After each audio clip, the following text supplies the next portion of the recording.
नमो रिहंताणम नमो सिद्धाणम नमो आयरियाणम नमो वज्जायणम नमो लोये सब्बसाहुणम ऐसो पंचनमुकारो सब्ब पावपणासनो मंगलानि च सद्वेसिं पढमं हवै मंगलम् कमठे धरणीन्द्रे च स्वोचितं कर्म कुर्वति प्रभुस्तुल्य मनोवृत्ति पार्श्वनाथ श्रीयेस्तु मंगलम पद्मजीताद्या मंगलम कनको गुरु मंगलम सूर्य देवेंद्र कला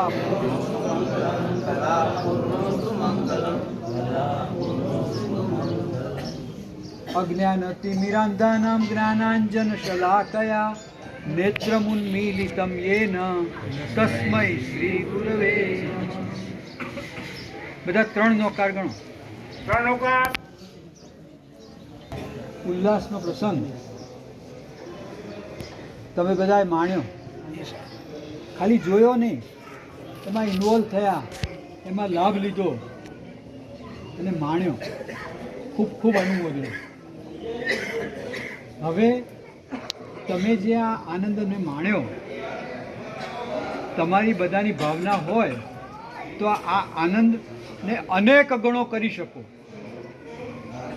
કઈ રીતે જે શુદ્ધ ધર્મ તમે જે કર્યો જે સારી રીતે લાભ લીધો જે કંઈ પણ ધર્મ તમે કર્યો ને એની અનુમોદના કરો ને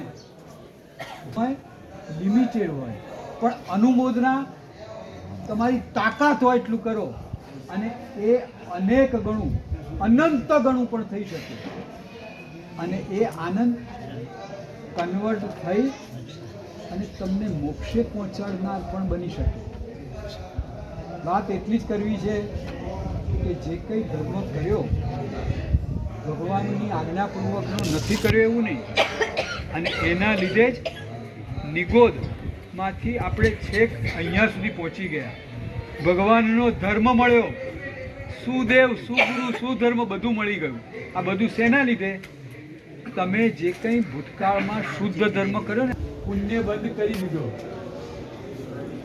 ધજા તો આવતી સાલ ચડાવશે 1 વર્ષ પછી પણ એનું પુણ્યનો બંધ આજથી જ ચાલુ અને જેટલો હૈયામાં આનંદ જ્યારે જ્યારે આનંદ એ યાદ આવે અને તમે આનંદ ઉલ્લાસથી અનુમોદના કરો મને ભગવાને લાભ આપ્યો સંગે શ્રી સંગે ઉદારતા બતાવી અને મને લાભ આપ્યો લાભ મળી ગયો ખૂબ કમાણી થઈ ગઈ અઢળક કમાણી થઈ ગઈ હવે તો પેલા ભગવાનની પાવન કરાવવાળા કોણ ખબર છે જીરણ શેઠ એ જીરણ શેઠે મનમાં માત્ર ભાવના ભાવી અને કેવું પુણ્ય બાંધ્યું પૂરણ શેઠે તો ભગવાનની પારણું કરાવ્યું પણ ભગવાન આવશે અને હું મારી શેરી શણગારીશ ભગવાન આવશે અને હું એમને ઘોડાવા જઈશ ભગવાન આવશે અને એમની પાસે હું દીક્ષા લઈશ માત્ર ભાવના ભાવી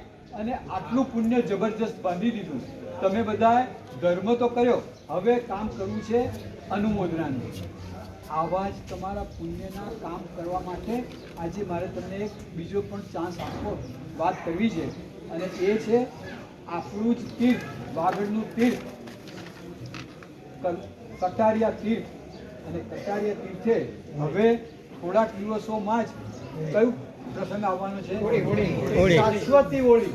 હોળી નહીં, શાશ્વતી હોળી. શ્રીપાલ અને મહિનાએ આરાધી અને માત્ર એમની મોનોપોલી નહીં, અત્યારે પણ આ વર્તમાનમાં આ કાળમાં પણ એ આરાધી અને તમે તમારું આત્મકલ્યાણ કરી શકો એવી પૂરેપૂરી શક્યતા. તમારા સંસારના દુઃખો તો જાય, એમાં તો કઈ નવાય નહીં, એ તો ડાબા હાથનો ખેલ, પણ આત્મા પર લાગેલા કર્મો પણ દુઃખ.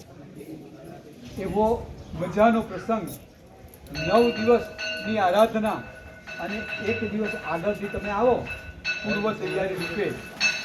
આ લોકો એક્ઝામ વાળા કરે ને પ્રિલિમ, એમ તમારે 1 દિવસ પહેલા આવો એટલે તમારી બધી સગવડ સચવાય, તમારે પછી એ દિવસે દોડાદોડી ના થાય. અને આગળ પણ નહીં, આખા કચ્છમાં ફરી આવો એ નહીં, આખા ગુજરાતમાં ફરી આવો. તમને પાંડવો પૂજિત મુનીશ્વર સ્વામી ભગવાનની આરાધના કરવાનો લાભ ક્યાં મળે? મને એક તો તીર્થ બતાવો, આ કટારિયા સિવાયનું કોઈ તીર્થ કરવું.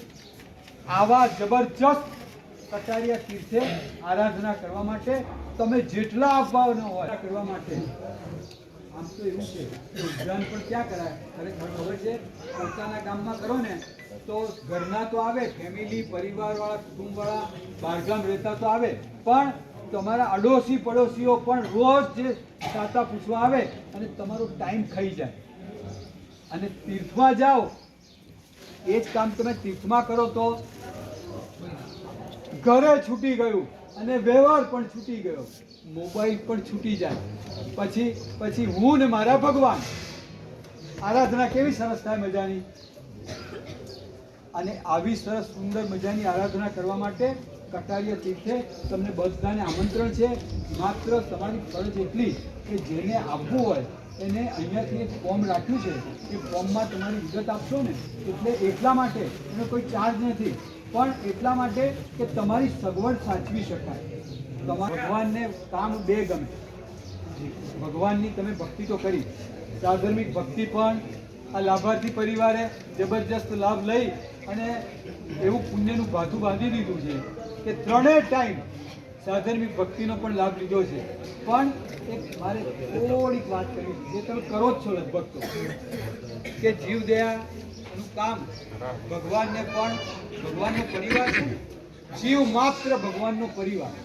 અને એ જીવ માત્રમાં આપણે જે જીવદયાની વાત છે, પાંજરાપોળમાં જે જીવદયા વગેરે કાર્યો થાય છે સારા, તમારા બધાના વિશેષ પુણ્યથી એમ કહેવાય કે ભારત દેશમાં લગભગ પાંજરાપોળનો વહીવટ કરવાવાળા જૈનો લાભ લીધા વગર રહેતા નહીં. બરોબર, વંચિત રહેતા નહીં. શરૂ કરશું પહેલા, પછી આપણે શાંતિ સંભળાવીએ. શાંતિ સંભળાવી